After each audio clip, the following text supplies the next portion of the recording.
నమస్తే. ప్రస్తుతం మనతో పాటు సీనియర్ జర్నలిస్ట్ భరద్వాజ్ ఉన్నారు. ఆయనతో మాట్లాడదాం. నమస్తే సార్. నమస్తే. సార్, సురేష్ ప్రొడక్షన్ పెట్టి ఇవాళటికి 60 సంవత్సరాలు పూర్తి చేసుకుంది. సో దీని ప్రస్థానం ఎలా ఉండింది అండ్ రామానాయుడు గారి కృషి ఎంతవరకు పనిచేసిందంటారు? కృష్ణతో సినిమా చేయాల్సి ఉంది. కృష్ణని డేట్స్ అడిగాడు రాఘవేంద్రరావు డైరెక్టర్. అడిగితే ఆయన డేట్స్ ఇవ్వడానికి కొంత ఆలోచించాడు, టైం పడుతుంది అని. వీళ్ళేమో ఇమ్మీడియట్గా సినిమా ప్రారంభించాలి అనే మూడ్లో ఉన్నారు.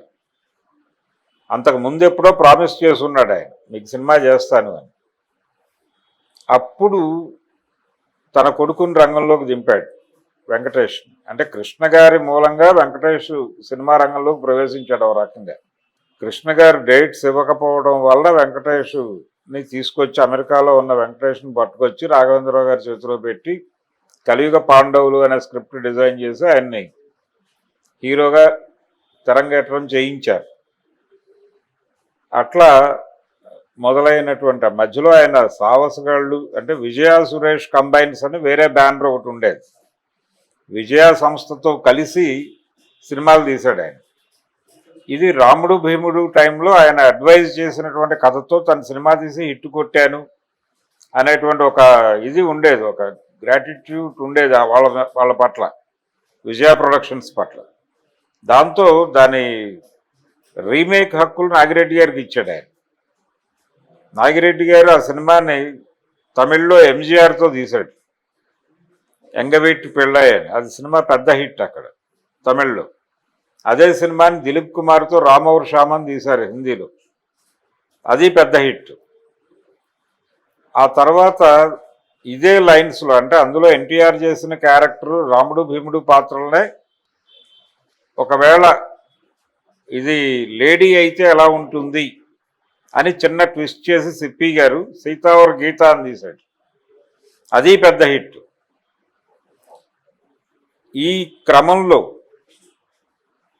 ఈ క్రమంలో రామానాయుడు గారికి విజయ సంస్థకి ఒక రిలేషన్ ఏర్పడి వాళ్ళతో కలిసి విజయ సురేష్ ప్రొడక్షన్స్ అనే బ్యానర్ మీద కొన్ని సినిమాలు చేశారు. అందులో సావసగాళ్ళు అనే సినిమా కృష్ణ గిరిబాబు నటించారు, దానిలో లీడ్ రోల్స్. ఆ సినిమా చాలా పెద్ద హిట్ అయింది. ఇలా ఆయన ఎటు ప్రయాణించినా విజయాలు అందుకుంటూనే వచ్చాడు. సక్సెస్లు ఉన్నాయి, ఫెయిల్యూర్స్ ఉన్నాయి, అంటే ప్రయోగాలు కూడా చేశాడు ఆయన. నగేష్ డైరెక్షన్లో, కమెడియన్ నగేష్ డైరెక్షన్లో సత్యనారాయణని హీరోగా పెట్టి జయసుధని హీరోయిన్గా పెట్టి మొరటోడు అనే ఒక సినిమా తీశాడు ఆయన. అది చాలా సాహసం. సినిమా ఫెయిల్ అయింది, అది వేరే గొడవ. అలాగే శోభన్ బాబుతో విగ్గు లేకుండా వెంకీ నాయుడు బావ అని సినిమా తీశాడు, అది ఆడలేదు. కానీ అది కూడా ఒక ప్రయోగమే. బోయిన సుబ్బారావు గారు ఆయన ఉన్నారు ఇప్పటికీ. అలా చిలిపి కృష్ణుడు అని ఒక సినిమా తీశాడు ఆయన, అక్కినే నాగేశ్వరరావు, బోయిన సుబ్బారావు గారు మొదటి సినిమా. అది చాలా పెద్ద హిట్, 175 డేస్ సినిమా అది. అలాగే ప్రేమ్ నగర్ తరహాలోనే ప్రకాష్ రావు గారి డైరెక్షన్లో ఆత్రేయ గారి స్క్రిప్ట్తోనే సెక్రటరీ అనే సినిమా చేశాడు. అది కూడా ఒక మోస్తరు విజయాన్ని సాధించింది. అంటే ప్రేమ్ నగర్ ఎక్స్పెక్టేషన్స్ ఉన్నాయి దాని మీద, ప్రేమ్ నగర్ లెవెల్ ఎక్స్పెక్టేషన్స్ ఉన్నప్పటికీ అది రీచ్ కాలేదు, కానీ సక్సెస్ఫుల్ సినిమానే. ఇలా దాదాపుగా ఇండస్ట్రీలో ఉన్న అందరి హీరోలతోనూ సినిమాలు చేయాలనేది ఆయన కళ. అక్కినేని నాగార్జునతో సినిమా చేశాడు ఆయన, చిన్నబాబు అనే పేరుతో. ఆ తర్వాత చిరంజీవితో సంఘర్షణ సినిమా తీశాడు. బాలకృష్ణతో కథానాయకుడు అనే సినిమా తీశాడు. తర్వాత ఇంకొక సినిమా రాము అనే సినిమా చేశాడు. ఆ రెండు కూడా హిట్లే. బాలకృష్ణతో చేసిన 2 సినిమాలు ఆ బ్యానర్లో హిట్లే వచ్చినాయి. ఇలా ప్రతి హీరోతోనూ సినిమా తీయాలి మన బ్యానర్లో అనేది ఒక సంకల్పం ఆయనకి. ప్రకాష్ రావు గారి ఫ్యామిలీతో, కేఎస్ ప్రకాష్ రావు గారి ఫ్యామిలీతో చాలా సన్నిహిత సంబంధాలు ఉండేవి. నిజానికి రాఘవేంద్రరావుని తన బ్యానర్లో ఇంట్రడ్యూస్ చేయాలనుకున్నాడు ఆయన. కానీ ఈలోపు రాఘవేంద్రరావు గారి ఫ్రెండ్స్ ఏఎల్ కుమార్ చౌదరి గారు, ఆయన గుడివాడకు చెందినటువంటి ఒక రైస్ మిల్లరు. ఆయన రాఘవేంద్రరావుని ఇంట్రడ్యూస్ చేస్తూ మారుతి ప్రొడక్షన్స్ బాబు అనే సినిమా తీసి రిలీజ్ చేశాడు ఆయన. అట్లా ఆ ఛాన్స్ మిస్ అయిందని చాలాసార్లు అనుకునేవాడు రామానాయుడు. రాఘవేంద్రరావుని ఇంట్రడ్యూస్ చేసే అవకాశం మిస్ అయింది నాకు అని. అలా ఆయన సినిమా ప్రస్థానం అంటే స్క్రిప్ట్ దగ్గర నుంచి మొత్తం తనే చూసుకునేవాడు. అలాగే ప్రొడక్షన్తో మొదలైనటువంటి సురేష్ మూవీస్ నెమ్మదిగా స్టూడియో స్థాపించారు వాళ్ళు.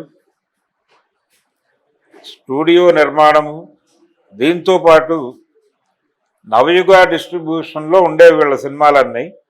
నవయుగ వైండప్ అయినప్పుడు అంటే భాగస్వాముల మధ్య గొడవలతో నవయుగ క్లోజ్ అయింది. క్లోజ్ అవ్వగానే ఈయన ఇమ్మీడియట్గా తన డిస్ట్రిబ్యూషన్ కంపెనీ ప్రారంభించి నవయుగ నెట్వర్క్ మొత్తాన్ని ఈయన టేక్ ఓవర్ చేశాడు. అట్లా ఒక డిస్ట్రిబ్యూషన్ కంపెనీ పెట్టి అంటే చిత్ర నిర్మాణ సంస్థ, పంపిణీ వ్యవస్థ, థియేటర్ల వ్యవస్థ, సురేష్ మహల్ అనే పేరుతో ఆయన చీరాలలో ఒక థియేటర్ ఉండేది, ఉంది ఇప్పటికీ. ఒంగోలులో కూడా ఒక థియేటర్ ఉండేది రైల్వే స్టేషన్ దగ్గరలో, కానీ ఇప్పుడు లేదు, అది పాల్గొట్టేశారు. ఇది ఆయన భారతదేశంలో ఉన్న అన్ని భాషల్లోనూ సినిమా తీయాలనేది ఇంకొక కళ రామానాయుడికి. దాదాపుగా అన్ని భాషల్లోనూ సినిమాలు తీశాడు. బెంగాలీ సినిమాకి జాతీయ పురస్కారం అందుకున్నాడు.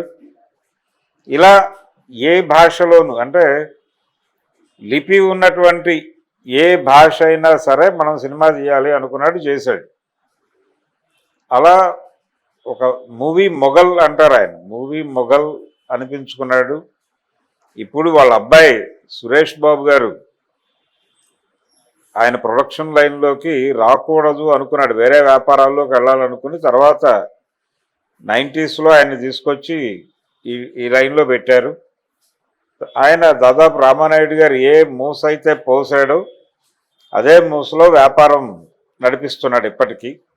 అయితే సురేష్ మూవీస్ గతంలో రామానాయుడు గారి రోజుల్లో లాగా విపరీతంగా ప్రొడక్షన్ చేయటం లేదు. ఇప్పుడు ఎవరైనా మంచి కంటెంట్తో సినిమా చేస్తే దాన్ని కొని రిలీజ్ చేసేటువంటి ప్రయత్నం మాత్రం వాళ్ళు చేస్తున్నారు. అలాగే రామానాయుడు గారి మనవడు హీరో అయ్యాడు, ఇంకొక మనవడు కూడా హీరో అయ్యాడు ఆ మధ్య అహింస అనేటువంటి సినిమాతో.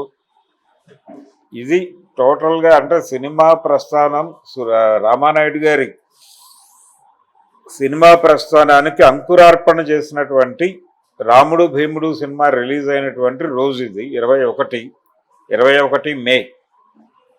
అందుకని రాముడు భీముడు విడుదలైనటువంటి 60 ఏళ్ళు తప్ప దీనికంటే ముందే వాళ్ళు సురేష్ మూవీస్ ప్రారంభించారు. ప్రారంభించిన తర్వాత వచ్చిన సినిమా ఇది. ప్రొడ్యూసర్గా అయితే రామానాయుడికి ఇది రెండో సినిమా. సురేష్ మూవీస్కి మొదటి సినిమాయే, కానీ ప్రొడ్యూసర్గా ఆయన అనురాగంలో పార్ట్నర్గా ఎంటర్ అయ్యాడు. అలా రామారావుతో మొదలుపెట్టి అక్కినే నాగేశ్వరరావు మీదుగా శోభన్ బాబు, కృష్ణ అందరితోనూ సినిమాలు చేశాడు ఆయన. అలాగే ఒక తెలుగు సినిమాతో అవార్డులు కొట్టాలి అనేటువంటి ఉద్దేశంతో హరివిల్లు అనే సినిమా బి నరసింహరావు గారితో చేశాడు ఆయన.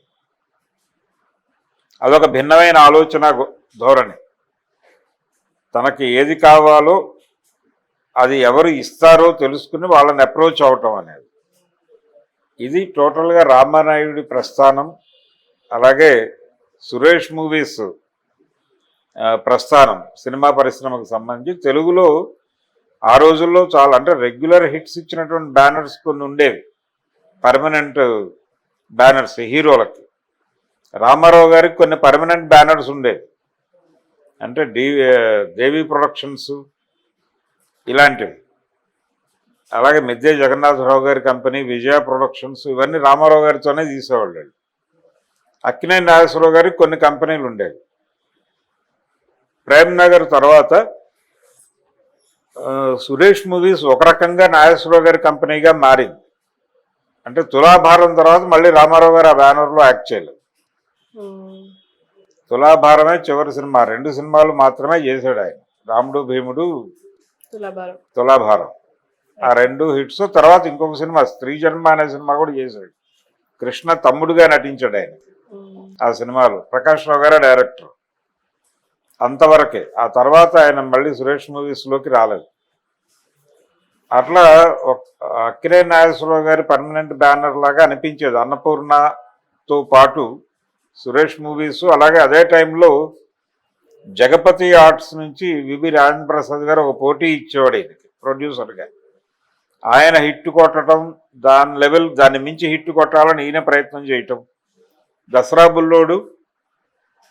బుల్లోడిని మించి సినిమా తీయాలని ప్రేమ్నగర్ తీయటం ఈయన.